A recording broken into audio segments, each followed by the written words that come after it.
Buenas tardes, soy Eden, alumna de la Escuela de Danza Gloria Campobello.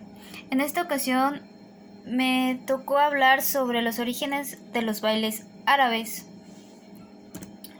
El origen de las danzas árabes, o también conocido comúnmente como la danza del vientre, data de las civilizaciones de Mesopotamia, Egipto e India.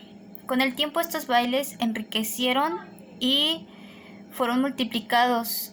Se difundieron por todo el mundo hasta que llegaron a Grecia y Roma.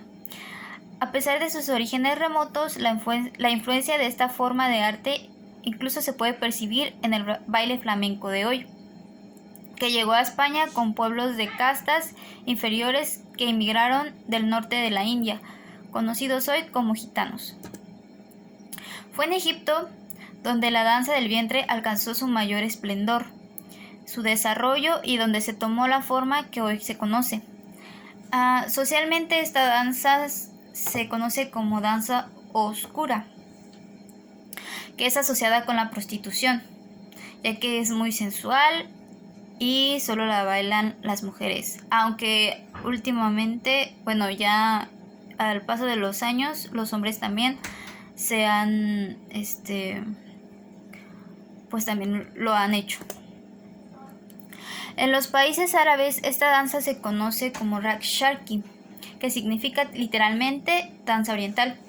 El nombre de danza del vientre se empieza a utilizar en el siglo XIX a causa de el viaje de unos europeos que fueron a estos países orientales y les gustaron sus culturas, los paisajes y las costumbres. Les gustó tanto la danza y ellos fueron los que le llamaron así.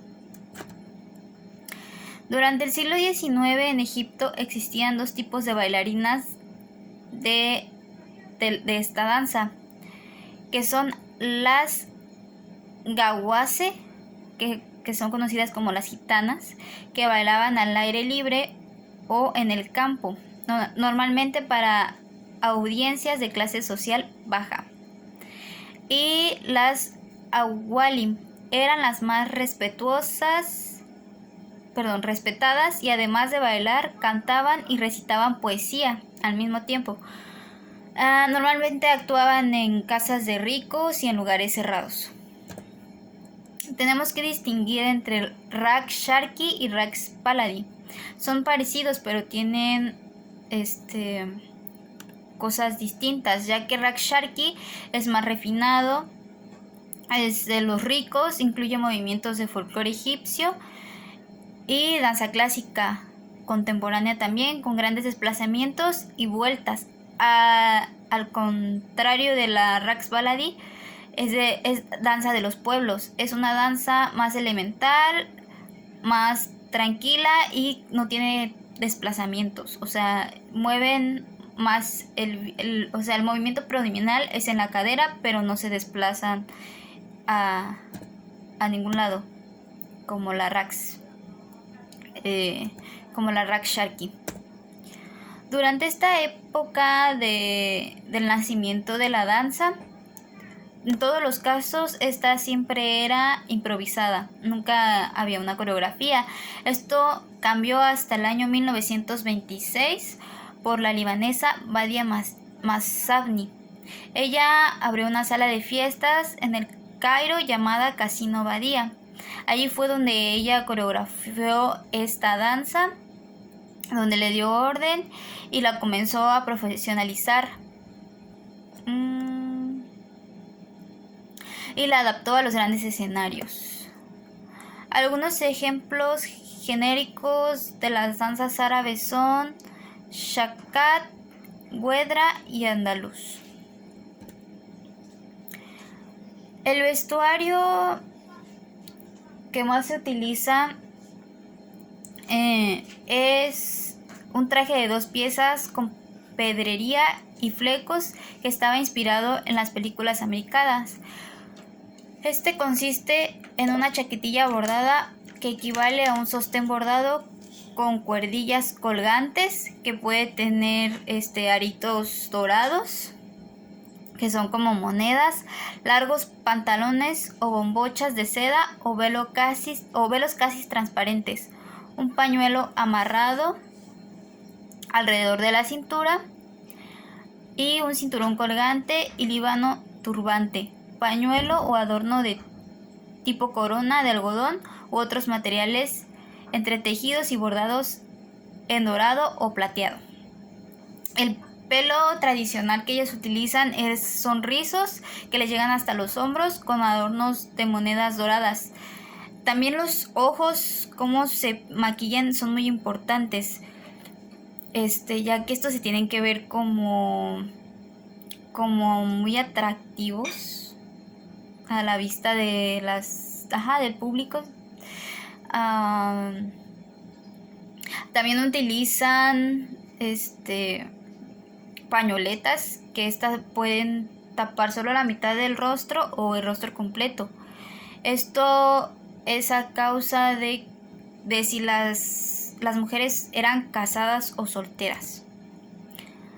Las características de la danza en general es muy sensual y sugerente.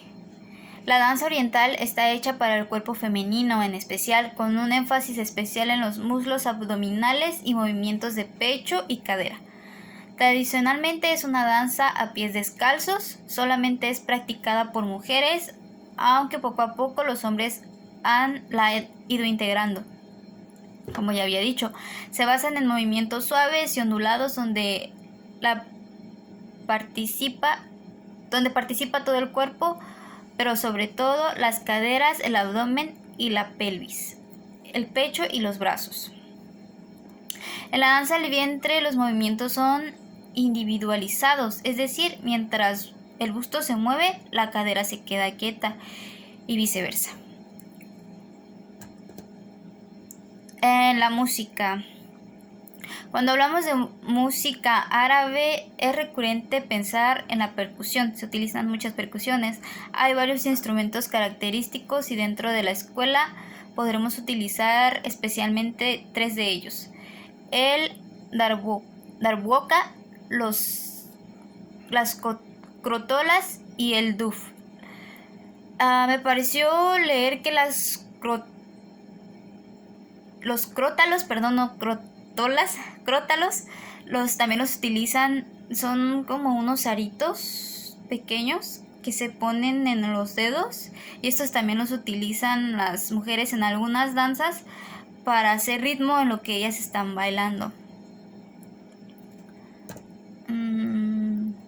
Bueno, yo les voy a hablar de una danza árabe que se llama zar.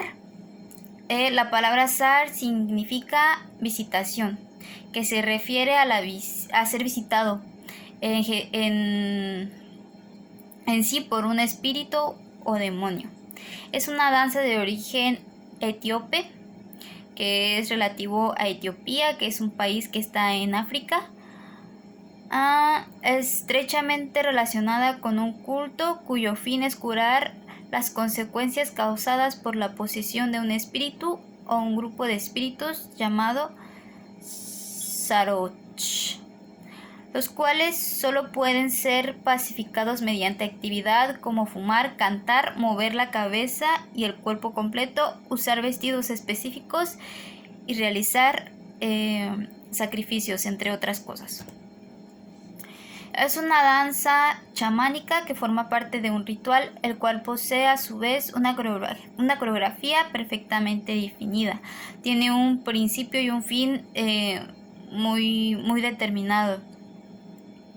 En el Medio Oriente se le empieza a mencionar alrededor de 1860 y los investigadores dicen que se daba principalmente entre las mujeres esclavas de origen extranjero. La ceremonia comienza de pie con el vaivén y giros de cabeza del torso, del cuerpo entero y la pelvis. Posteriormente, cuando el demonio ha liberado las piernas de su posesión, con ayuda de Kodia van al piso, donde continúan con los giros de torso. El ritmo aumenta gradualmente, al igual que la intensidad de los movimientos de las bailarinas. o bailarina, porque esto también se puede hacer en grupo o solo se hace con una sola mujer. Un zar puede durar tantas horas como la bailarina aguante o bien hasta que caiga exhausta del colapso. Y bien, esto sería todo. Gracias.